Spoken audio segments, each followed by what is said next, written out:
in the country. And let's just hit right away with that happening in Zamfara state, where we are told that suspected armed bandits have kidnapped 317 students at Government Girls Secondary School, Jangebe, in Talata, Mafara local government area of Zamfara state.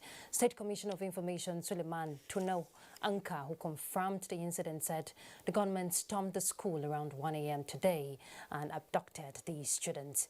Meanwhile, operatives of Operation Hadarin Daji are currently in pursuit of the abducted students with a view to ensure their safe release. State Commissioner of Police Abutu Yaro, who disclosed this while on assessment visit to the school, said the joint security team, which include Commander Operations Hadarin Daji, Major General Aminu Bandi, and the Brigade Commander, 1 Brigade, Nigerian Army Headquarters, Gusau, as well as some officials of the state government, have led a heavily armed reinforcement team to Jangebe to complement the ongoing rescue operation in the locations where the students are believed to have been taken to.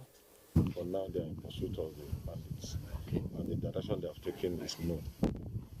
So, with time, new developments may arise coming from these efforts, and then we'll keep you posted. Okay. How many students were actually kidnapped? From the principal, 317 students, girls.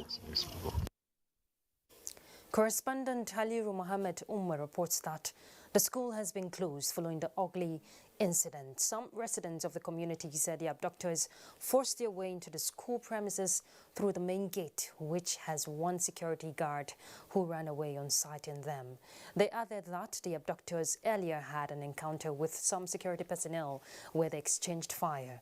A student who escaped the incident after hiding in a toilet told NTA News that the abductors stormed the school around 1 a.m. and broke into their hostel while they forced them out. And right away, let's head to Jangebe to join one of our correspondents, Shehu Mohammed Datti. He wants to give us a live situation report there. Shehu, if you can hear me loud and clear, what is the present situation there?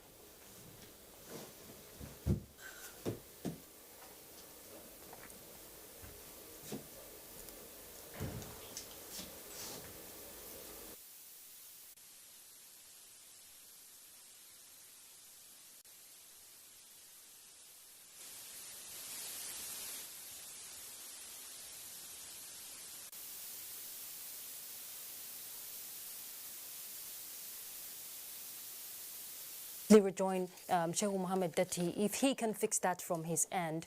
But you know, reacting to the incident, the Minister of Women Affairs, Pauline Tallen, in a statement says she's desolate and worried, therefore appealing to all those engaged in this mindless act to free our children in captivity and allow Nigeria to thrive, saying it is heartbreaking as the nation is yet confronted with another activity of gunmen who stormed another secondary school in Zamfara and kidnapped 317 female students while we're still grappling with the kidnap of the Kagara boys.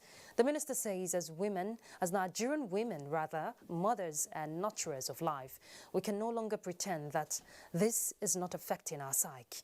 She implores security agencies to do the needful and urged Nigerian women to come together at this time to condemn in strong words this mindlessness and also raise our voices in prayers. All right, let's also look at more security issues arising around the country as dialogue and reconciliation with armed bandits initiated by Zamfara state government progresses. A notorious commander of the bandits in the state, Sani Zakwi and his 10 lieutenants have renounced banditry and embraced peace. Zakwi is the eldest son of the late paramount leader of the armed bandits in Zamfara state, Buharin Daji, who was killed in 2018. The repentant bandits took oath with the glorious Quran at Government House, Gusau, proclaiming that they have repented from all sorts of criminal activities. Weapons surrendered by the repentant bandits include 8 AK-47 rifles, rocket launcher, map machine, and large cache of live ammunition. Zamfara State Governor Bello Mohammed says the development has confirmed the glad tidings by a number of bandits who had earlier repented and laid down their arms, that more of their colleagues from across the state would embrace peace deal, hopefully. All right, we have to rejoin our correspondent, Sheikh Mohammed Dati Jangebe. Mohammed, I'm sure you can hear me loud and clear now, so I want you to give us a situation report. What is happening at your end? All right, thank you, Ruth. As I've said earlier, the situation is not that different from the earlier 3 o'clock reportage that we gave. The school is still deserted. Only some few parents are around trying to see how possible it could be for their children to be returned to them. But the school is empty. The remaining have been taken away out of the school. But I have with me a parent of one of the students and equally leader of the vigilante group in Jangebe in Jangebe town here in Plateau local government, who will speak to us. It was reported that the area went after the bandit into the bush, but couldn't rescue the students because they are many. The bandits are many, and they are too few, too little to. Malam Bismillah. Ina sunanka? Ya lamarin ya faru an ce kun bi waɗannan mutanen har cikin daji ya kuka gabi. Gaskiya ne mun bi su domin karfe 1:30 na dare dama shi mai girma gwamnati ya ce kowa ya tsare gari ne. To moto muna dan yawata sai kawai muka ji harbi cikin gari. Sai muka bincike sojoji sun ka ce barayi ne su ma sun wa kam din su rawa. Kaga ba mu shigowa. Dole mun ka jira sai ga sojoji an turo da anka. Sai muka shiga motar sojojin anka mun ka je can. Muka bi su mun wuce gwaram sai Allah ya taimaka kuma sai muna jin kukan yara muka je muka matsa mu shiga gebe sai motar sojojin sai ta kahi an ka zo dan dallatin da samun ka samu wurin cire ta wasu ka wuce kasa to an kai hage da cewa in mun ka halba su suna jan harbi mu muna jin nasu Allah sa kuma an dan samu wani wanda dan tsaya nan an yadda mashin ya sheka da gudu kaga shaida an ci musu kenan to sai kuma ta riga ta sai an ka sake shawara an ka ce a dawo a koma waya a tarbe su a bi ta dan daura da zaman da aka yi sojojin suna can cikin daji amma mu mun dawo gida insha Allah. Yeah, the literal translation of what the leader of the vigilante group is saying is that they actually went after them, get close to them, they exchanged fire. And eventually, when the vehicle of the army met them, they took them, but eventually it stuck into the bush that they can no longer go after them. They actually got one of them, but he took to his heels because he abandoned his vehicle and took to his heels. But they can hear the gunshot, and they equally have to come back because they can no longer go after them because, as they said, they are too many. They say right now, the soldiers are there in the bush going after the bandit, but they have to come back to see what possible thing they can do to join the army so that maybe the students can be rescued. I have the parent with me here who will also tell us what the situation is. Mala ya sunanka? Sunana Muktar Sani mai Kwanoga. Kana da da a cikin ko ya a cikin su? Ina da ɗiya ƙwara guda uku, akwai Jamila Muktar, Nana Muktar, wannan Ladi Muktar. To na waye gari ne a cikin wannan juyayi da bakin ciki akan wannan lamarin da ya faru. Don lokacin da abin ya faru sai muka yi tsammanin ma barayin da suka shigo shanu ne suke nema da a cikin gari. Wani yana jan halbi sai ya ce min kaji halbi ne ce lalle tabbas ina kyauta zaton barayi ne kuma shanun da a cikin garin nan ne suke kora. To at least dai muna nan muna ta sauraron abin da ke faruwa har zuwa karhe 3 har zuwa karhe 4.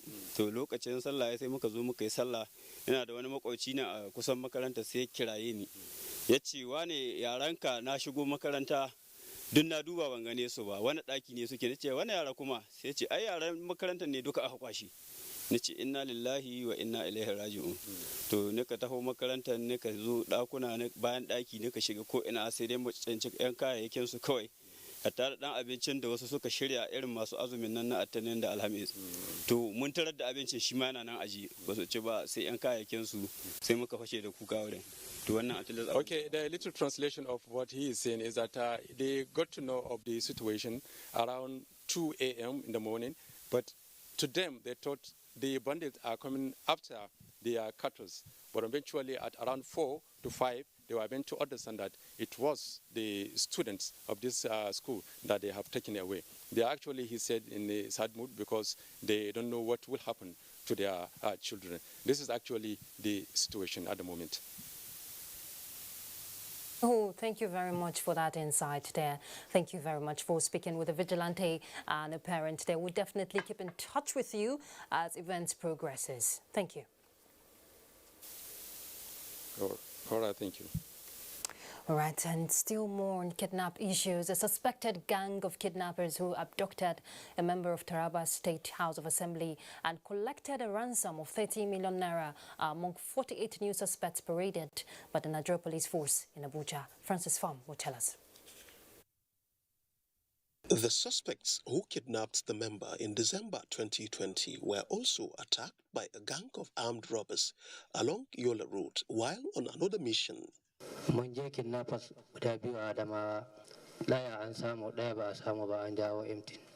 telling you the story of an armed robbery gang that was robbed by an armed robbery gang. This group of suspects, 13 of them, were arrested for their role in internet scam and advanced fee fraud related cases in Abuja, while this 5-man armed robbery gang attacked 2 police officers riding their motorcycles, cutting away their rifles, which they admitted was used to rob a pharmacy in the Kubwa axis of Abuja. As soon as I shoot the gun, while they cook, my hand mistakenly touched the brake. I can't shoot my leg. This other gang of 5, which includes a female suspect, operated a transport shuttle service popularly known as One Chance along Kubwa Expressway and adjoining roads in that axis to rob innocent passengers. Meanwhile, a 2-man gang involving a 61-year-old physically challenged person was arrested by the force for complicity in the distribution and sales of illicit drugs to bandits. The suspects before you are suspects who have been properly investigated, profiled, and prima facie cases clearly established against them. Francis from NTA News. Right, and even as the nation is trying to deal with the present kidnap, talking about today's own in Zamfara State, let's refresh your memory on Kagara boys. We haven't forgotten. And our correspondent, Abdullahi Mohammed, is in Kagara live. So we'll join him now to give us a situation report there. Abdullahi, what can you tell us now?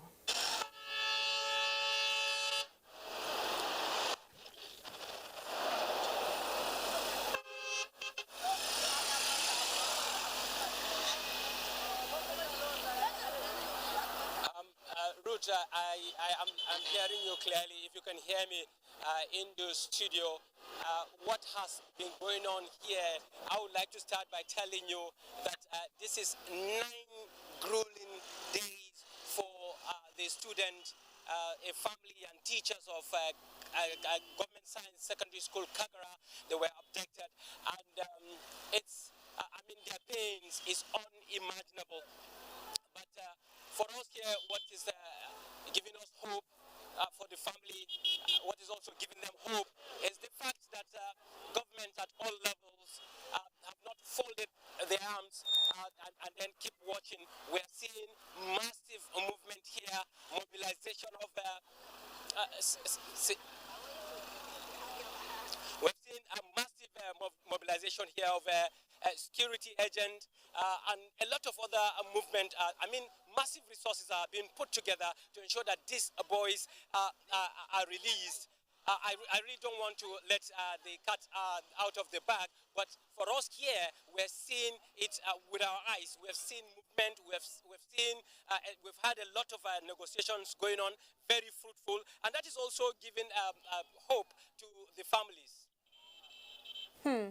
Indeed, from what you're saying, Abdullahi, I'm sure there is hope arising there from family members who are going through so much grief at the moment, just hoping to see their boys come back home. Now, I know you've had encounter with some of the family members and you're also keeping tab with what is happening until hopefully we see our boys come back.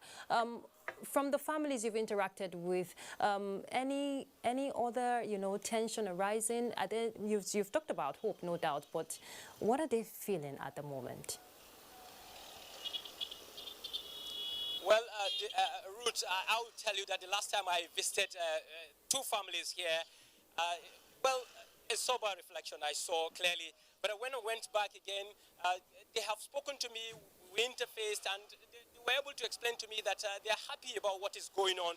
The efforts are being put together by government at the top and also at the state here.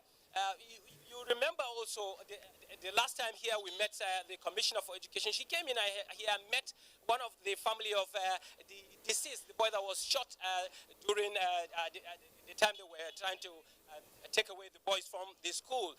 You know, the state government came, talked to them, condoled the family, and also handed over some kind of inducement, at least. That is very, very important for the family. After that, we've spoken to them. They also said they are really, really appreciative of what the government is doing so far. All right, thank you very much, Abdullahi. And you also stay safe for us, okay? Thank you very much. Thank you very much. All right, and let's expand the discourse. We know we woke up this morning with another abduction. We have a guest joined us to talk more about that, Professor Adams Okene Ahmed. He's a director, Center for Military Linkages, NTA. Thank you very much for joining us, Prof. Thank you. My pleasure. So how would you say you received the sad news? We woke up with the abduction just when we're dealing with Kagara boys, another 317 girls this time around. It's a very terrible news, absolutely, and I think people are really worried. The citizens, concerned citizens, are really worried. This of Jangebe is one kidnapping too many. It's a sad story. It's part of the thing that we have come to see in the recent time. But then it's not a thing that you can just jump into and you want to solve it straight, because it is coming from a very distant period. It's just crystallizing. So the issue of dysfunctional insecurity has been on for quite decades. Maybe so many reasons: poverty, official negligence, and greed. There are so many factors that have, but it has been on. And for the first time, we will see a government that is very concerned in solving the issue. So I think it's not a good news at all. And given the fact that we have just spoken about Kagara boys, now we are talking of girls. Yes. Those of girls is even more vulnerable because of their physiological and emotional makeup. So it's going to be more of a trauma, either for the government, for the people that concern, for the parents, because they are ladies. Yeah, they are people also, but then their physiological and psychological makeup are almost different. So we should expect more anguish and more bad situation for the people. Whether boys or girls, it's just heartbreaking for any parent who have their child Absolutely, out there. absolutely. What would you say we're getting it, I don't know, are we not getting it right when it comes to securing our schools? Because there are concerns, Prof. Yeah. A lot of people have raised these concerns of not returning their children to schools in those regions. Absolutely, there is a very serious issue. And there's a concern too. But then we have to look at the fact that we have to solve the problem. We have to solve the problem. And because we have the situation on the ground. And looking at the problem, you have to, in trying to solve the problem, you have to look at two sides. What are the immediate measure and what are the long-term measure? And these are things will have to happen rather than, romancing the past. What is the immediate and what is the long-term? Immediate, for me, straightforward dialogue. Okay.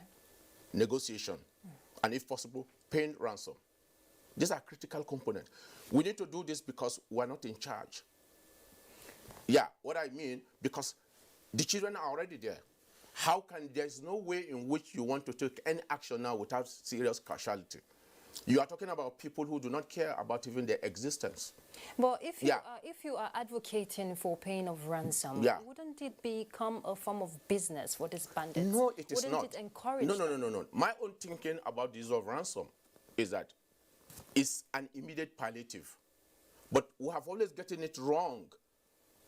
After the ransom, what do? Do you allow them to use the fund, for example, to go and buy more weapons, or you engage them, or you even conduct an operation against them? Because when you talk of negotiation and ransom and so on, you want an immediate palliative, because you do not know the situation where those children are. Well, you're the security expert here. Yes. So what impact would you say this kind of situation is having on our security outfits? Yeah, it's a serious impact. It's shown as if we're not serious people. It's shown as if the security has failed, but it's not so, because I know that the security has been up and down. They are overwhelmed. The security outfit, the security agencies are overwhelmed. And you don't remember that even the military, the Air Force, the Navy, the police, SSS have been involved in so many operations within and in the border. For example, in the northeast, you have the Boko Haram. Down south, you have the IPOB, you have other renegade groups. Let me take you back to when we joined Mohammed Dati, our correspondent in Jangebe. He spoke to a vigilante. I'm sure you saw that. You were in the studio. Now, the vigilante were overpowered. That was why they retreated. Yeah. So in such situation, when we have people who could also, be of help, to rescue these children at that instant, what kind of measures should be put in place to empower such people? Yeah, you need measures to empower them. Funding, good remuneration, facilities to work with, and you need to increase the funding of their remuneration. So that's not just all. Because you can see at a level, they couldn't continue with them. So the bandits or the kidnappers are masters of their environment. So we need to be a little bit very careful. What about securing our schools? Because it was only one security guard from what we report we got. We've not been doing very well. Yeah, I agree entirely that we've not been securing. But it's a very difficult thing to do without a good technology. Then this brings us, for example, to intelligence gathering and information gathering. Intelligent reconnaissance and information gathering is very key, and deployment of technology. Not even the advanced country can secure their borders or their bushes or their forests. But then when you deploy technology, you are able to secure, you have surveillance, security surveillance, and you have information that are available to you, then you may not be too much concerned about having large number of people securing an area, because now you have a technology right in the custody of your office or room. You can see what is happening and you can take action. Whoever is supposed to be invited to take action will take action. If you remember what happened to US and the border from Mexico, it's very clear that even the advanced advanced economies are also facing the same problem. But the difference is that they are able to confront their own using science and technology. All right. Thank you very much, Professor Adams Okene Ahmed. He's the Director of Center for Military Linkages, NTA. Thank you. Thank you very much. And we hope to get out of this as soon as possible. Let's go on a break. We're back.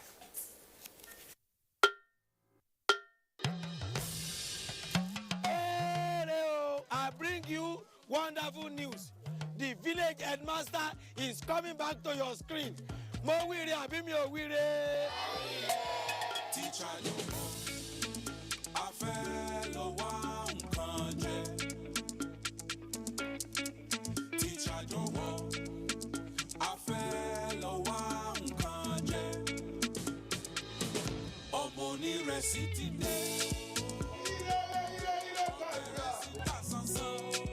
Ajebo na better school for last gidi. Not be all this on a rugged school for Ijabi. I don't know for you. Second, it's called Oja Village. Kadesi.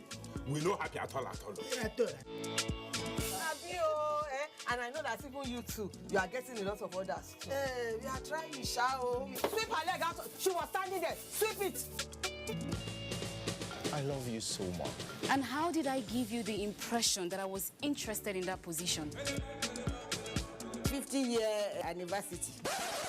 You mean anniversary? I mean, I talk with that now. Not for me. Not for me because of Pamio.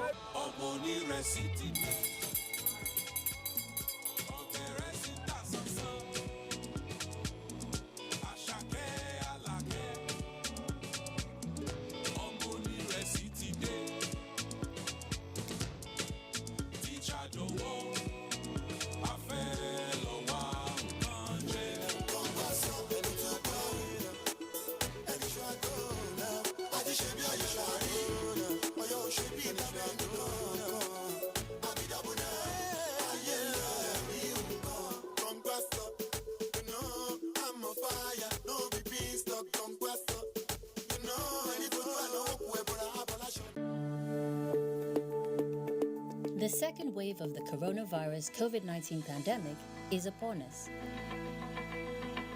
To safeguard lives of our people, government has signed the Health Protection Regulations, which makes wearing a face mask mandatory in public places. Wear a mask. Keep social and physical distancing. Avoid crowded places. Wash your hands regularly with soap and clean water. And use hand sanitizer. COVID-19 is real. Do not be infected. Do not spread it. This message is brought to you by the Nigerian Television Authority, NTA.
West Brom continue their fight to survive relegation when they welcome Brighton to the Hawthorns.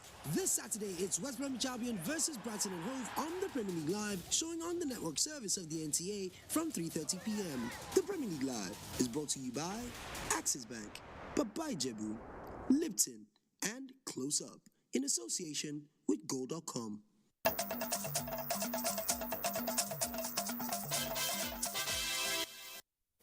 Thanks for staying tuned. We hear Lagosians are maybe in high anticipation as Third Mainland Bridge built to open by weekend. Well, Kende is set to tell us in our Lagos Network Center. Kende?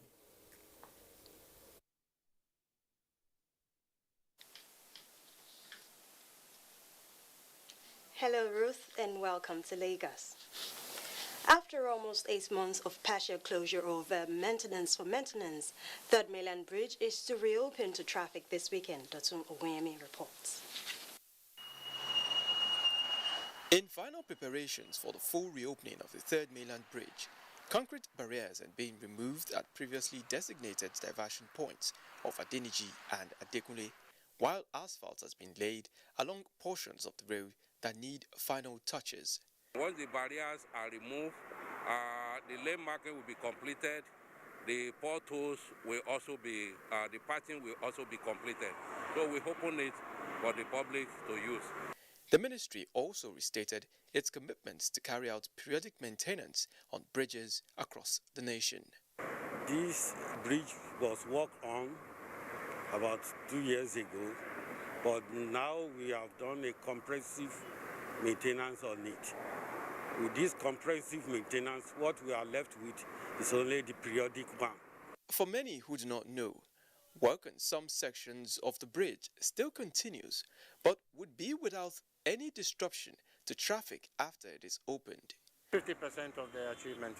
We just released the deck yesterday on the portion where we have 3 columns. So we are going to do the same thing on the other side, which is on the inbound to Lagos. We're going to suspend the bridge on jacks and replace the 6 damaged bearings, which will take roughly 1.5 to 2 months to complete. The good news is that motorists might not have to wait till Sunday the 28th for the full reopening, as efforts are on to have the bridge opened before midnight of Saturday the 27th. In Lagos, Dotun Oguyemi, NTA News. There are various challenges associated with residing in a cosmopolitan city like Lagos, but what other problem can be so challenging than residing in an environment where the next building is a tank farm? The major hurdle before the residents is not just about cohabiting with inflammables, but how to survive in case of an explosion. Marco Lolale was at a satellite town in Lagos and tells us how the residents are managing the situation. On the 25th of December 2020, excitement of celebrating Christmas took a dramatic turn for residents of this building. An unexpected fire outbreak was ignited by a petroleum tanker, which was leaking its contents in motion, causing panic among the people at about 3 o'clock in the morning. In fact, what comes to my mind maybe small, just blow. I mean, the whole compound will catch fire, or maybe it will even affect this depot. So all our mind is just to run very far away. As the trauma continues to haunt the residents, there is this fear that there is no light at the end of the tunnel. This is because in Satellite Town, the proximity between residential buildings and the tank farms is so close, and the number grows every day. Over 50 tank farms, and there is not even a single modern fire station in the community. Within even the tank farm itself, there is none. And each time the trucks goes out, it goes out in hundreds, bumper to bumper. As I'm talking to you now, there's even gas plant. One is operating already. At present, most residents have abandoned their property, but for those who have the boldness of the lion, the repercussion comes with a price. Going down the memory lane, 72-year-old John Omorige said what started like a fish farm more than 15 years ago metamorphosed into dreaded tank farms. I live on drugs on a daily basis because of the tank farms. And you find that it's not everyone that have a strong makeup. I'm sure a lot of people don't even know what is wrong with them. Although a peace parley for cohabitation has long been instituted, but how long can the marriage between fire and petrol last? There is something we call blast radius. You see, the chemical content from this particular product, once it filtrates into the air, the vapor goes around. And if there is any little fire, it can ignite it. From the community's point of view, finding a truce is as simple as ABC, provided a ban is placed on the establishment of more tank farms, while operators must activate reasonable corporate social responsibility and safety measures within their host community. In Lagos, Michael Olale, NTA News. And that's our contribution from Lagos. It's back to Ruth for the rest of Nationwide. Thank you, Kende. The deployment of the fifth generation network, popularly called 5G, holds great potential for the nation's economy and development. Now, this opinion resonated at an investigative hearing on the status of 5G in Nigeria, held by the Joint Senate Committee on Communications. Dayo Ogunshola reports. From the Global System for Mobile Communications Association indicates that as of August 2020, no fewer than 38 countries had deployed 5G network, while others are at various stages of either conducting trial or already deployed in parts. For these countries, experts say 5G is capable of transforming their economy through fast wireless network. In Nigeria, opinions have been trailing the introduction of 5G network. It is on this note that the Joint Senate Committee on Communications, Science and Technology, ICT and Cybercrimes, as well as primary healthcare and communicable diseases, held this investigative public hearing on the status of 5G network in Nigeria. We only approve of this technology if the security and safety of our citizens are guaranteed. We are not going to be motivated by making money out of it. If there is any implication of other radiation, as many people allege, without knowledge, then I should be the number one victim. As the global practice, in that process of doing the trial, we remain very objective. It is recommended that the operators should always conduct EI before going to the site, before deployment. Satellites can play a key role in 5G, particularly for developing countries like ours. It also fostered the rollout of 5G in unserved and underserved areas. Based on the various submissions, experts believe that Nigeria cannot claim to be part of the global society while rejecting advanced technology the world is embracing.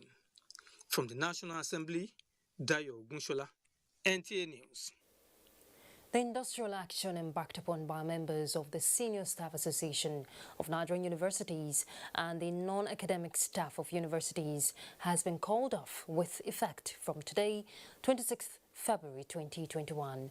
The Secretary of NASU and spokesperson of the Joint Action Committee of the two unions, Peter Adeyemi, disclosed this after a closed-door meeting between the committee and the representatives of federal government. Let's hear more from Joseph Otsen. Under the umbrella of Joint Action Committee, the two unions have been negotiating with government to come to an understanding and call off the industrial action. This particular deliberation has yielded positive results. Those areas that needed to be harmonized have been harmonized to the satisfaction of both parties, and resulting from that development, we have agreed that this ongoing national strike in the universities and inter-university centers should be suspended. Minister of Labour and Employment, Dr. Chris Ngige, expressed government desire to restore normalcy in the universities for full academic activities to strive. With the normalcy restored in that university system, we intend to do the visitation panel, which is one of the agreements we reached with them, and which cannot be carried out without normalcy in the university system. Since the 5th of February 2021, the two unions embarked on strike, demanding better funding, payment of allowances, and improvement of welfare packages. In Abuja, Joseph Sound Otsen, NTA News. Right, let's head to Jos to find out what's happening there, and Felicia will definitely guide us. Felicia.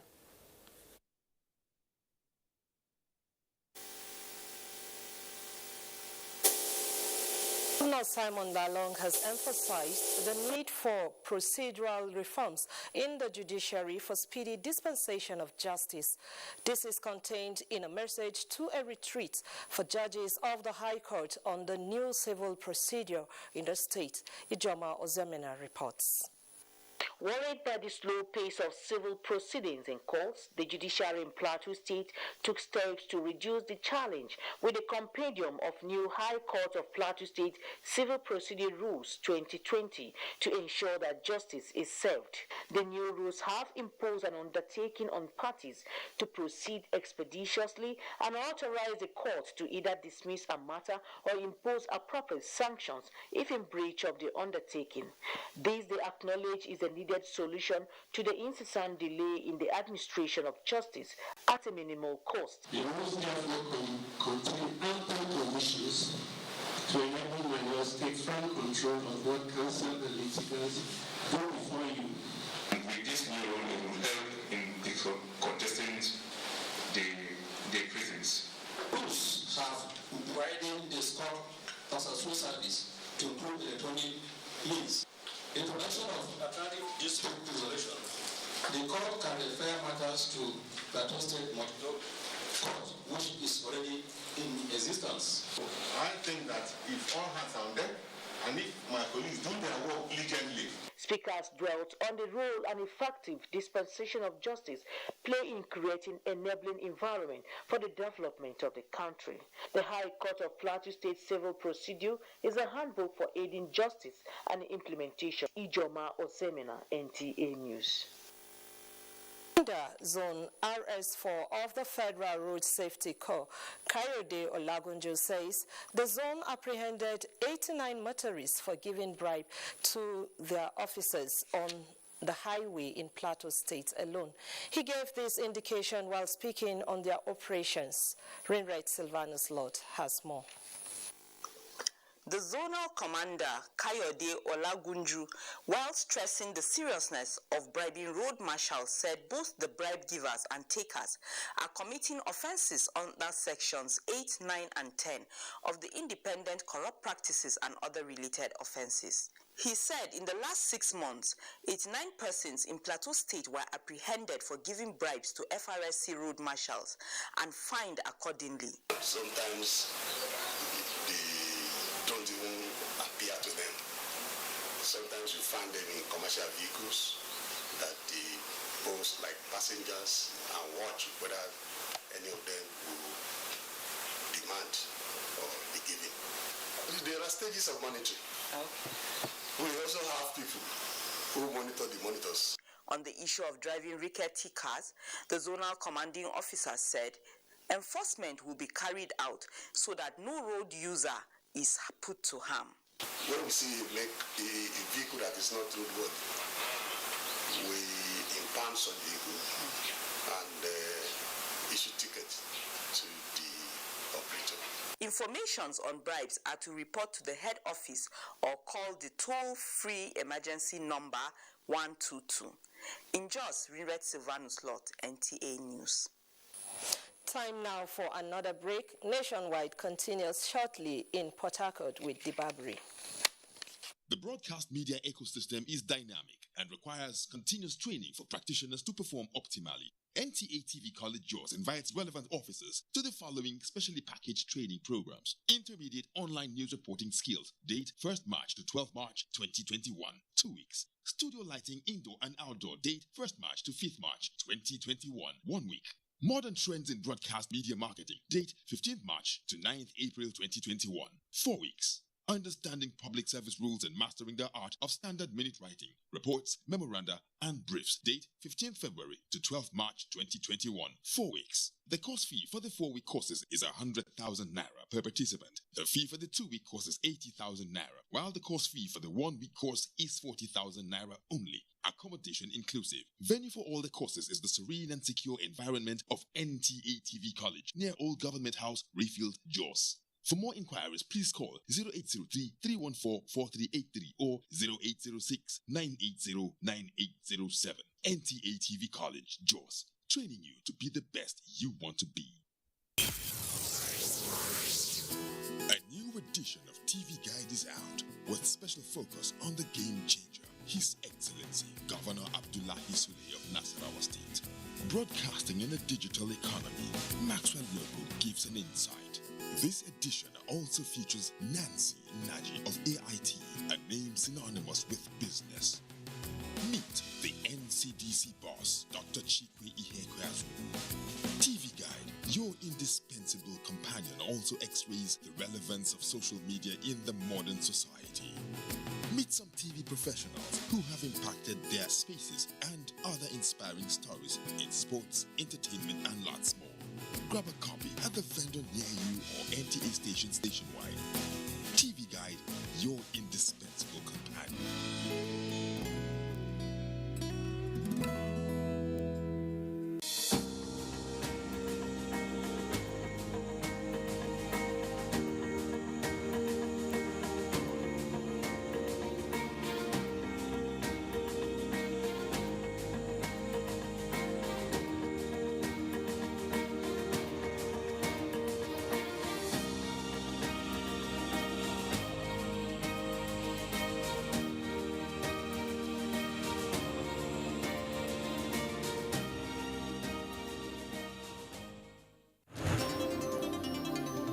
NTA News 24, a 24-hour news station, brings to you news and happenings 7 days a week. News at 10 a.m., news update at 11 and 1 p.m. News desk at 3 p.m. and 6 p.m. and late evening news at 11 p.m. Follow us on any of our platforms and keep abreast of events and current affairs within and outside our shores. We are on DSTV channel 419, GoTV channel 46, Star Times channel 101 and Free TV channel 703. Join us.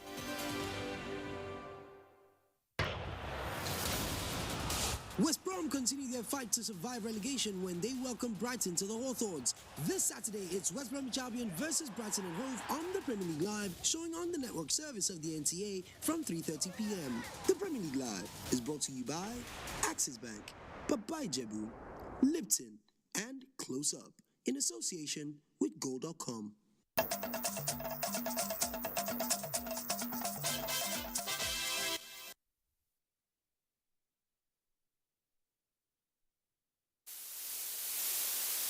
Nyesom Wike has called for effective oversight by the National Assembly to enable the people feel the impact of the Niger Delta Development Commission in the region. He gave the advice when members of the Senate Committee on NDDC, led by its chairman Peter Waboshi, paid him a visit at Government House, Port Harcourt. Ogedniepo reports. The Rivers State Governor, Nyesom Wike, has expressed concern that National Assembly committees in the past have not given adequate supervision to the Niger Delta Development Commission. This explains the reason for the departure from East Core mandates. If, for example, you are chairman of NDC, chairman of NDC, Niger Delta Affairs, that supervises NDC, and you're from Niger Delta, the House Committee chairman on NDC is from Niger Delta, and you sit down with them. What are the legacy projects you want to carry out this year in the Niger Delta states? Chairman, Senate Committee on Niger Delta Development Commission, Senator Peter Nwaboshi, assured the governor that proper supervision will be provided to compel the agency perform within its core mandate. You have always been courageous, even at the risk of your political career and at your safety, to speak the truth to power, and also to advance the interests of the people of the Niger Delta. The committee members later inspected the just completed government house clinic with the governor. In Port Harcourt, Oge Dinyekwe, NTA News. The Joint National Assembly Ad Hoc Committee on Petroleum Industry Bill PIB has visited the Port Harcourt refinery. This is to fast-track the rehabilitation process to address the deficit in oil and gas production sector. Ijomo Gweke reports. Deepening the usage of the country's abundant natural resources and driving the downstream sector is the main purpose of the visit of the Joint National Committee on Petroleum Industry Bill, PIB, to the Port Harcourt refinery. This is also to get first-hand information needed to adjust the Petroleum Industry Bill and correct all anomalies that retard growth in the downstream sector over the years. In order to achieve that, we have to go around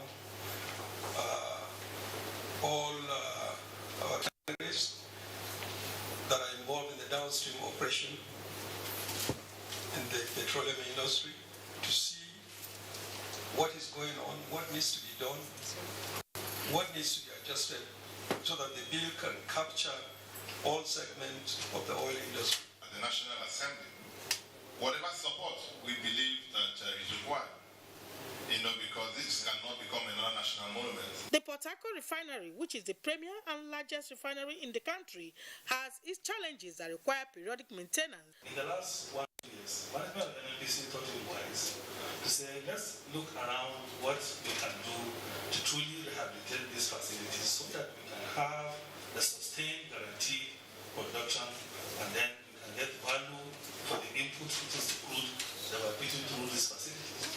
The committee is on an oversight function of all refineries across the nation to enable it pass the bill in April this year. In Port Harcourt, Ijomo Gweke, NTA News. And that does it from Port Harcourt. It's back to Ruth for the rest of the news. Good evening. Thank you, Dibabari. Welcome back to Abuja. Let's bring you update on COVID-19. Nigeria Center for Disease Control has confirmed 634 new cases of the virus in 21 states and the FCT. The breakdown, according to states, indicates that Lagos still leads with 259 new infections, followed by Osun with 45. Then Edo State with 38. Ogun has 35, FCT 33. Anambra 26, while Imo and Ondo have 24 new cases each. Other states with new cases include Akwa Ibom and Plateau with 20 new infections each. Abia and Kaduna have 19 each, Ebonyi 17, Borno and Rivers have 10 cases each, Kano 9, Delta 8, KB 7, Nasarawa 4, Oyo has 3, while Enugu and Ekiti have 2 cases each. Nigeria has 154,476 confirmed cases of COVID, out of which 131,699 were treated and discharged, while 1,891 patients have died of the virus. Religious leaders in the country have been urged to always preach messages of love for one another, peaceful coexistence and patriotism to their congregation as a way of dousing increased ethno-religious tension currently experienced in the country. Now, this was at a workshop to retrain religious leaders in interreligious and intercultural dialogue organized by the National Orientation Agency. Let's hear more from Kenneth Inanim.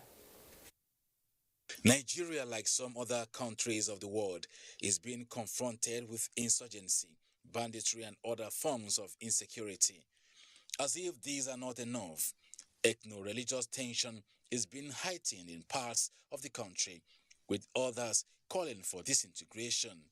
To stem the situation and redirect citizens' attention to issues of unity, integration, religious tolerance and love for one another, the organizers of this gathering believe that religious leaders are a strong voice in achieving this. Religious leaders have a certain power which government does not have.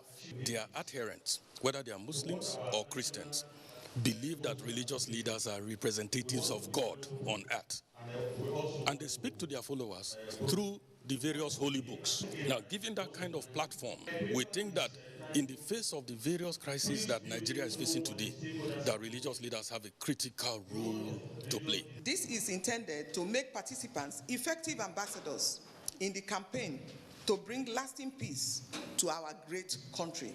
The forum also challenges religious leaders on moral rebirth, as well as caution their members from disseminating unverified messages from the social media that are capable of disrupting the public peace. My major concern is the youths. How do we capture them?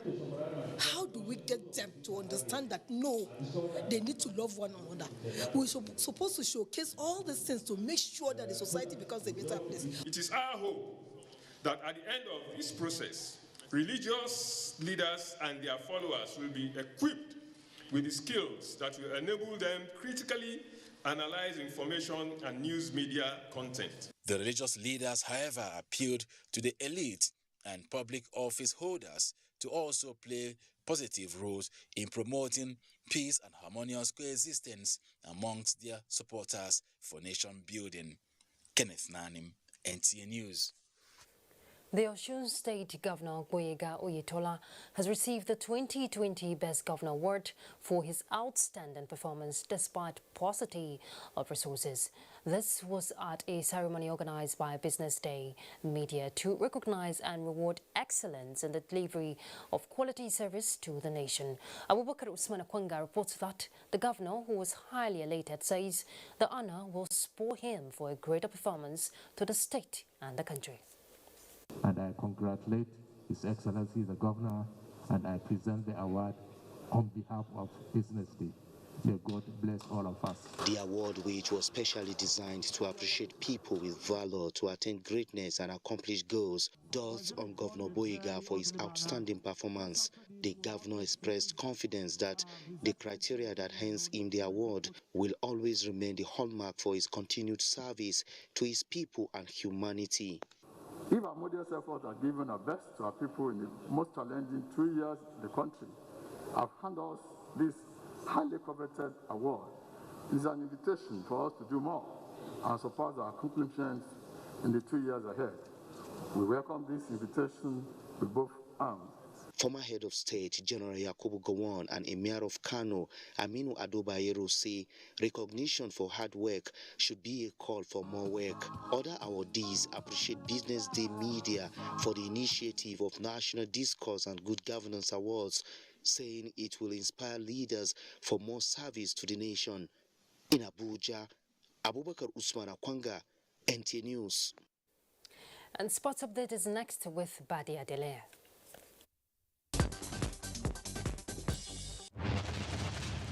Time to take a look at some trending sports stories.